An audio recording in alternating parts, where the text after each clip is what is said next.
welcome to the Words and Nerds podcast, Adrian Beck and Tim Harris.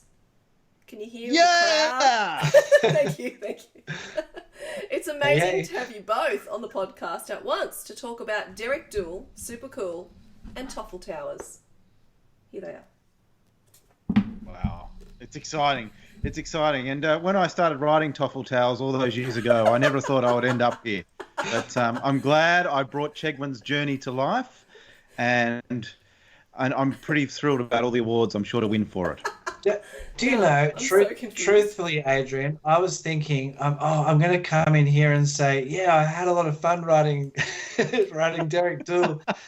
Great minds think alike, or too many cooks spoil the broth. I don't know. So this is Tim. This is Tim speaking. So I wrote Toffee Towers, and Adrian wrote Derek Dool. So we were going to come in here and claim each other's title. It's not true. I wrote Derek Dool.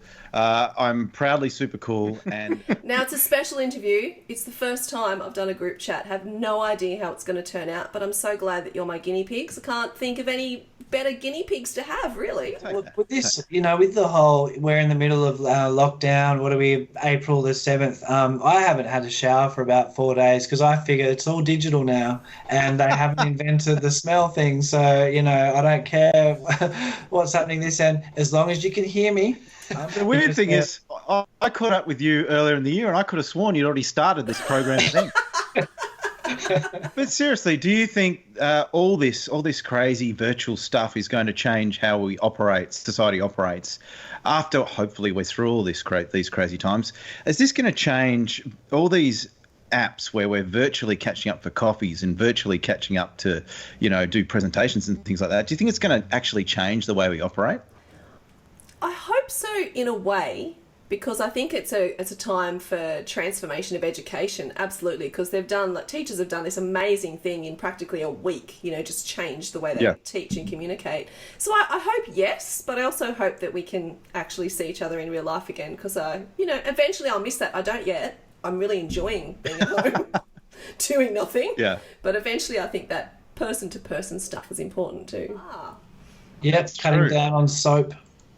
Yeah, that's soap and water. These water bills are actually in the positive. What else are you going to do? And look, it's good that you're foregoing the soap, Tim, because you can't find any in the shops anyway.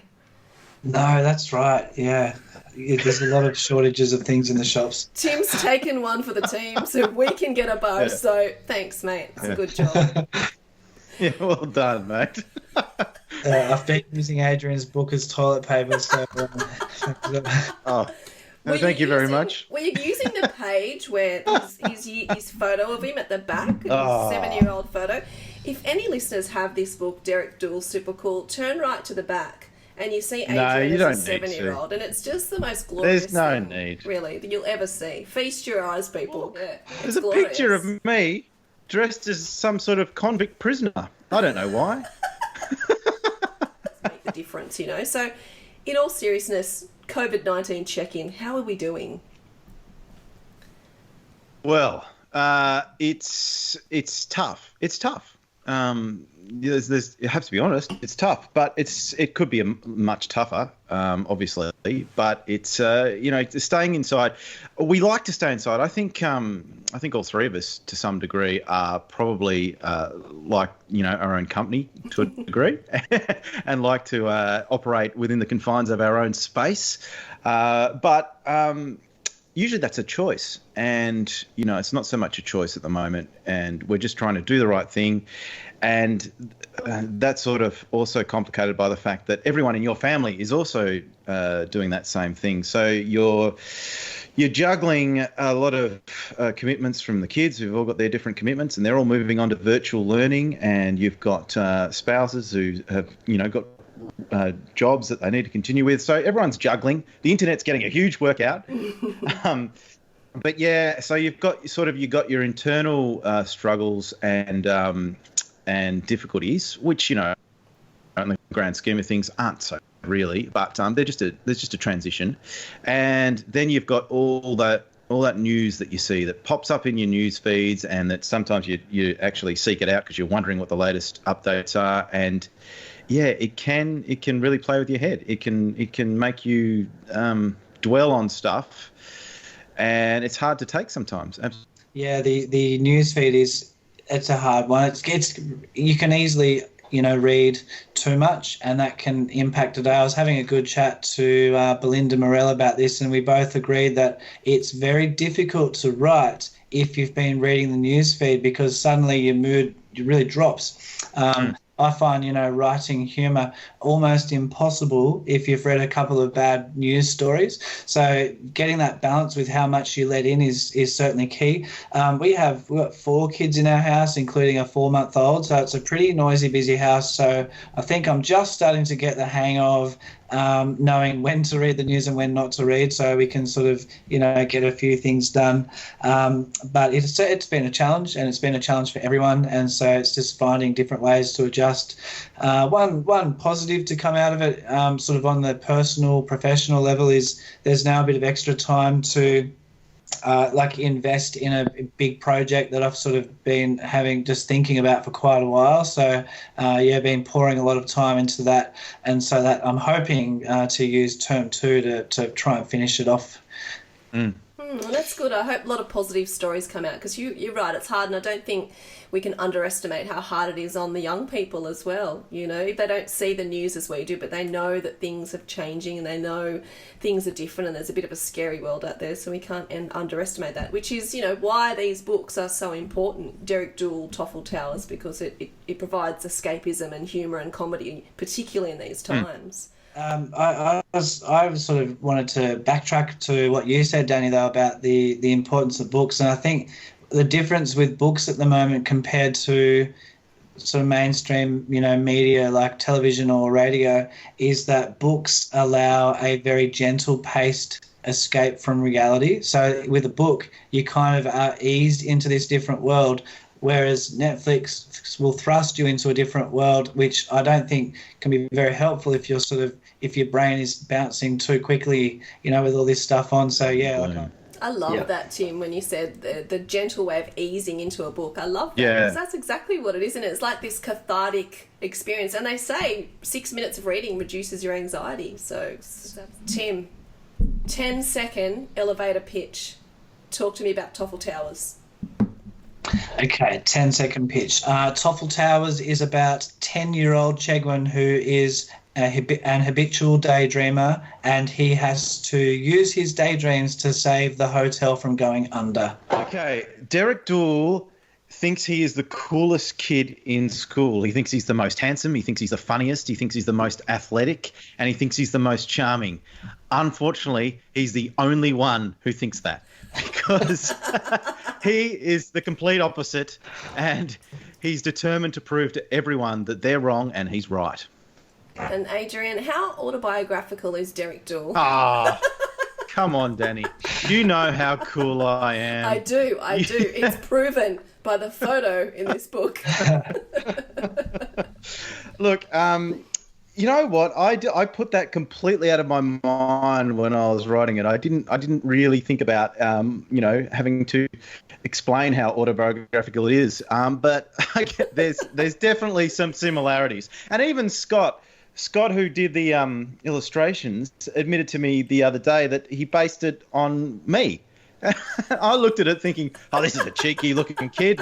He's a funny, cheeky sort of fella. This has worked out well. A bit of a rat bag. Look at him, he got the red hair. What a nuggety little fella. And he's based it on me. Unbelievable. I love that. Now I'm looking at the picture of Adrian Beck at 7 years old and the front of the cover, and I'm seeing it. I am. What? Yeah, look, there is a lot of stuff in there. There's a lot of stuff in there that definitely happened to me. It was one of those books where I was just sort of writing away, and oftentimes when I'm writing, I'm thinking about what's the reader going to think, what's the publisher going to think, what's Dani from Words and Nerds going to think. Yeah, I'm sure you are. I've got all those things going on in my mind. And for this one, I just thought, I don't care what anyone thinks. I'm just going to write whatever I like, and they'll tell me to change it anyway. So who cares? I'll just write this. I was trying to be clever about just dropping a couple of moments where Derek reveals himself fully, especially when he chats with his dad.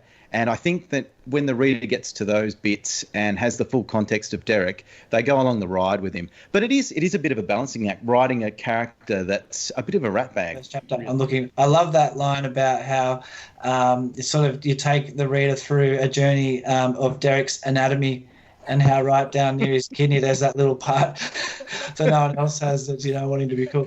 That's his awesome organ. His awesome organ. Yeah. He's the only one in the world who has that. I really don't think you should use that term, Adrian. Yeah, fair enough. That's all I'm saying.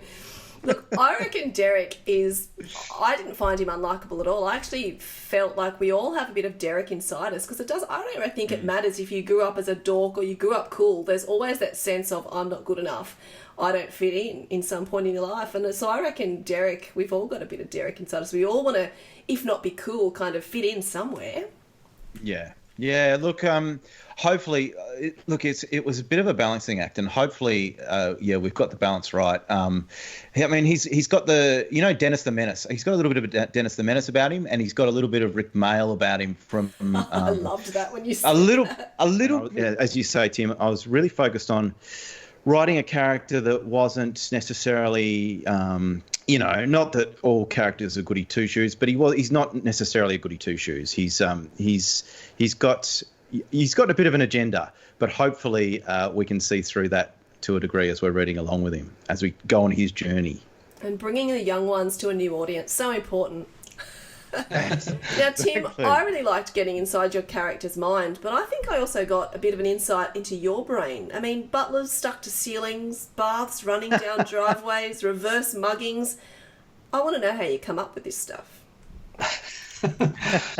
Okay, yeah, so Toffee Towers it's different to the first 8 books that I'd written, in terms of it's not short stories. So it is one main story. And the challenge for this one for me was to break up the concepts, because in those previous 8 books, funny scenarios could essentially be thrust into their own short story and kind of left there. And so the book is broken up by these strange scenarios. And then I think I've tried to balance it out with some more subtle humour as well. So there's quite a lot of dialogue humour in Toffee Towers, and the goal there is, by having a bit of dialogue humour and some subtle humour between the out there stuff, is that it gives the more quirky ideas or the wild ideas, it's had more emphasis. If they were all put together back to back, it could become tiresome for the reader. Yeah, but that was a lot of fun thinking of, and essentially the hotel provided a perfect backdrop for some bizarre scenarios across not only the series but in each book as well. Where did they come from? Some of it was planned, some of it was spontaneous, and so I'm a bit of a post-it note planner where I like to map out all the beats of the story, but within that planning there's deliberately some downtime in the story for things to be thought of on the spot. Sometimes that hurts as a writer, because I did have a huge edit with book 3, which was easily the toughest edit I've had to do, but the result, working through that edit paid off. I'm really happy with this story now. But yeah, it can be a balance getting it right. So both of you just have to quit the news, so you keep coming up with this crazy, funny stuff. Yeah. Right. Hey, Tim, I wanted to ask you, Dani said that she sort of gets into the mind of Tim Harris, but Tim Harris was saying to me before Toffee Towers came out, he was writing a story about a dreamer. And you can sort of see that a lot with Chegwin, because he sort of trails off into his thoughts and, his daydreams and all that sort of stuff. And I was wondering, is that something that your brain does, or is that something that inspired by someone you know? Okay, so look, I'll be honest here. I would hope so. Yeah, you know how when you leave year 12, not all schools, but a lot of schools will let you get a nickname across the back of your jersey. So when I was in year 12, I had the word dreamer stitched across the back of my year 12 jersey, and that was there for 2 reasons. I really did love just imagining things, and that was a genuine part of it. And the other reason, this is pretty dorky, I'm a massive Supertramp fan. And so back to the question, it's a little bit, of Tim Harris in there, but really the extent of Chegwin's daydreaming is deliberately off the charts. And so that was a lot of fun just to think, well, how far could this kid's daydreaming go, to the point of A, getting him into a lot of trouble, but B, equipping him with some tools to navigate the story. Absolutely.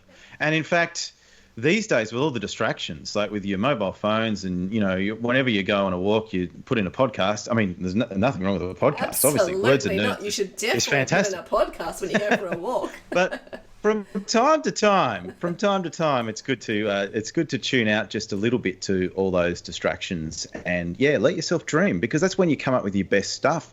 And I think, kids that are allowed to get bored rather than be distracted by something every minute of the day, that's when they come up with and I know my girls come up with their most amazing games that they come up with. And getting back to that, Adrian, I think when we were kids, we didn't have so many distractions. We were bored a lot, and we went out and we got out on our bikes and went out to the park and did all sorts of crazy stuff. And it does worry me sometimes that I think our kids may not have that sense of boredom which creates creativity. So I encourage boredom quite a lot.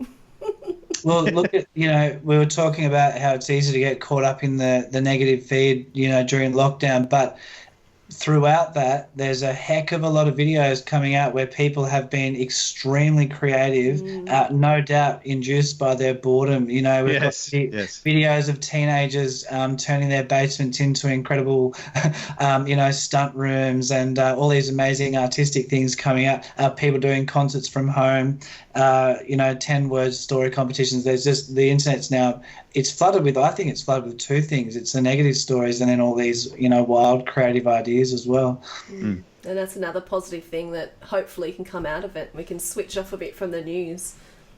Yeah.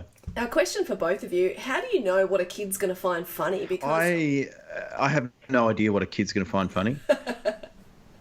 But I just write what I think is funny, what I think is stupid, and what I think is a little bit wild and approaching the edge of what's appropriate. And if I can get all that thrown in together in a broad sort of silly way, then I think that means I'm on the right track.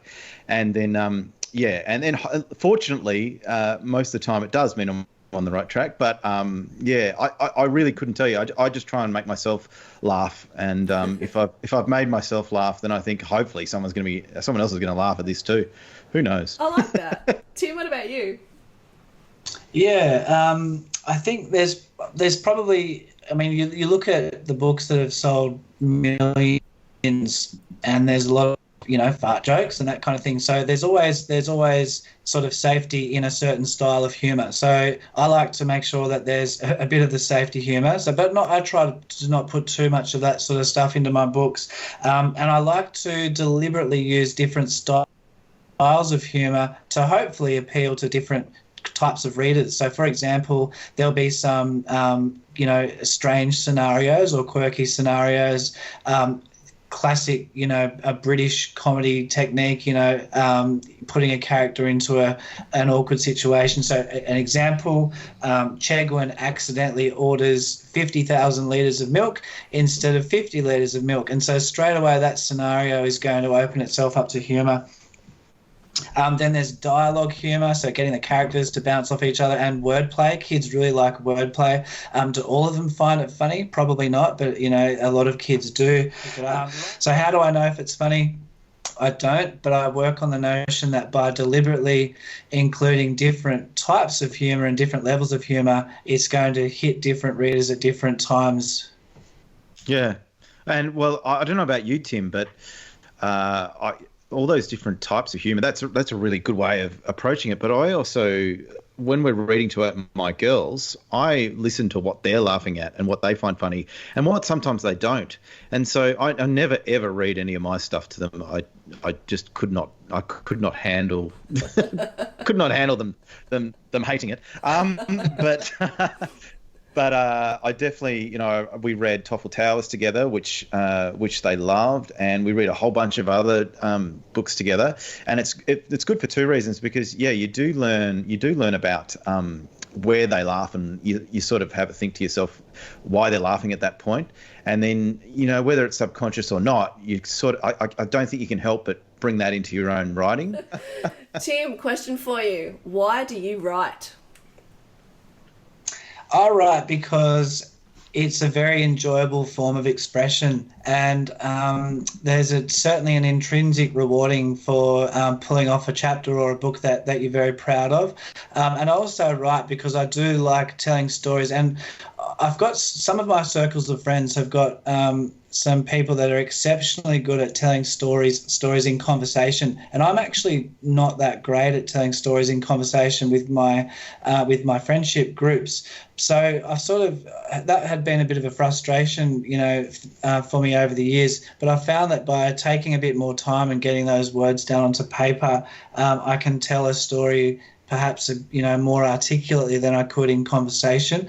I have now, that said, I've been practicing telling stories to groups of kids, the last few years doing school visits, and I've got a few stories that I'm pretty happy with how they come across, in spoken form. So why do I write? Definitely because I love telling stories, and for me it's probably my best way of telling stories. And there's a real enjoyment when a story comes out and you're happy with the end result. Good answer. Adrian, why do you write?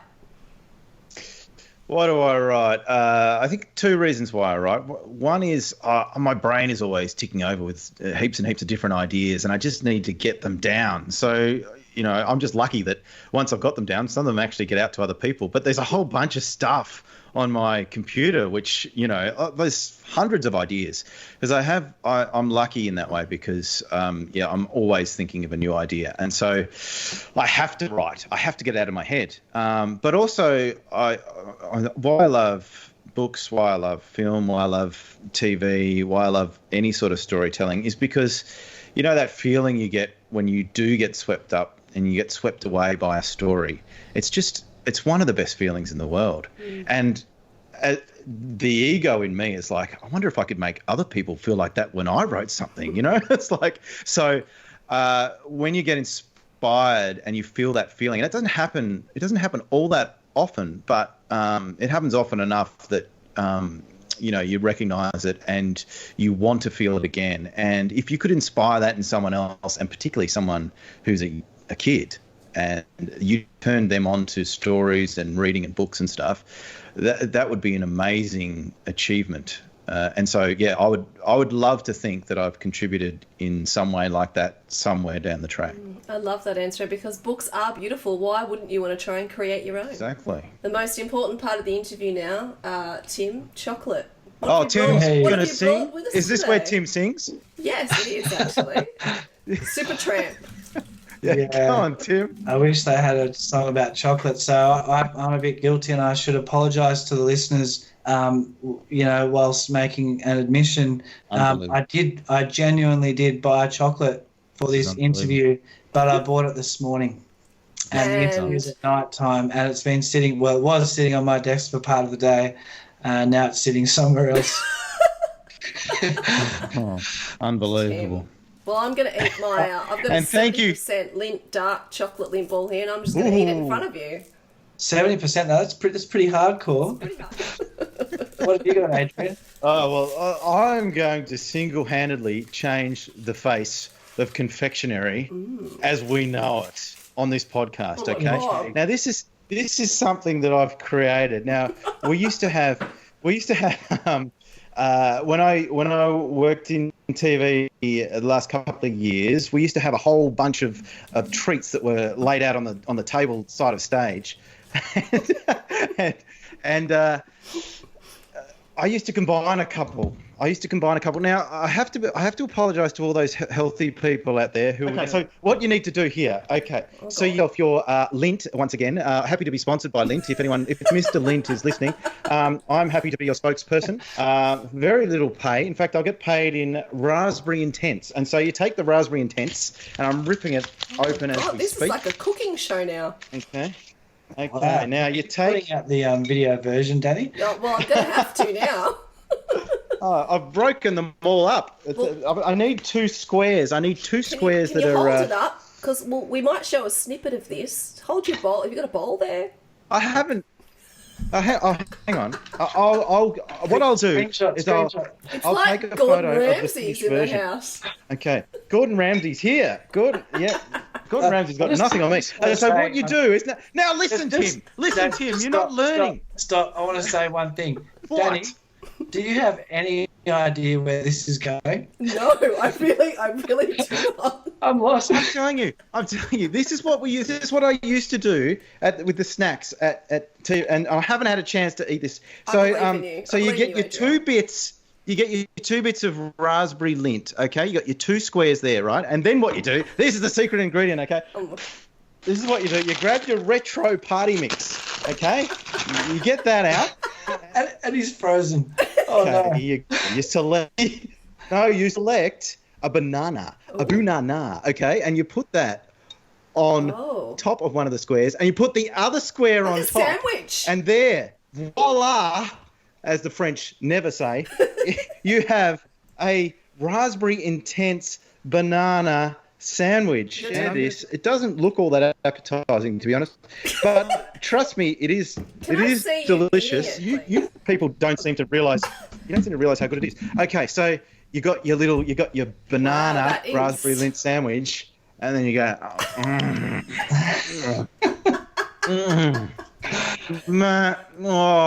that is delicious. That is probably the weirdest thing I've ever seen. Yeah, I thought he was making soap. We're not familiar with soap. Clearly. That is next episode, Tim. Now that is delicious. Now that just... Those out there who aren't all that healthy, like myself, grab yourself some lint raspberry and make a little sandwich of it with a banana lolly and, as Molly Meldrum would say, do yourself a favour. You will not be disappointed with that creation. And I'm so happy that I have, I try and learn something every podcast, and that was it. So thank you. That's right. And I might trademark that because you should. I think that's going to be a winner. Thank you for your time this evening. Thank you so much for writing these wonderful books that will help us escape, help our children escape. Adrian can't talk because he's just shoved the whole thing in his mouth. I had to finish. I couldn't stop. I had to finish it up. I'm trying. I'm trying to get it down. That is excellent. That is good. Now that is good. Well, Tim, I think you and I, over the Easter break, we're going to have to trial this, and we're going to have to take a photo of our own little lint banana sandwich and give him the thumbs up or the thumbs down. What do you reckon? I'm thinking of, I agree. I'm thinking of bending the rules on that one and doing bananas on the outside. Ooh. Something inside. You guys are crazy, honestly. This is getting crazy now. It's dangerous. It's dangerous, yeah. This is how introverts go crazy, honestly. Yeah. A wild night out with us. Yeah. Boredom doesn't breed creativity. Yeah, boredom breeds hunger. That's right. He's going for another one. He's going. Got another one loading up. This could get ugly. Oh, thank you so much for your time. It's always such a pleasure to talk to you individually, and it's been just double awesomeness. Thank you so much for having us, Dani. It's been wonderful. And I hope that we haven't put you off the group chat, but we'll see, I guess.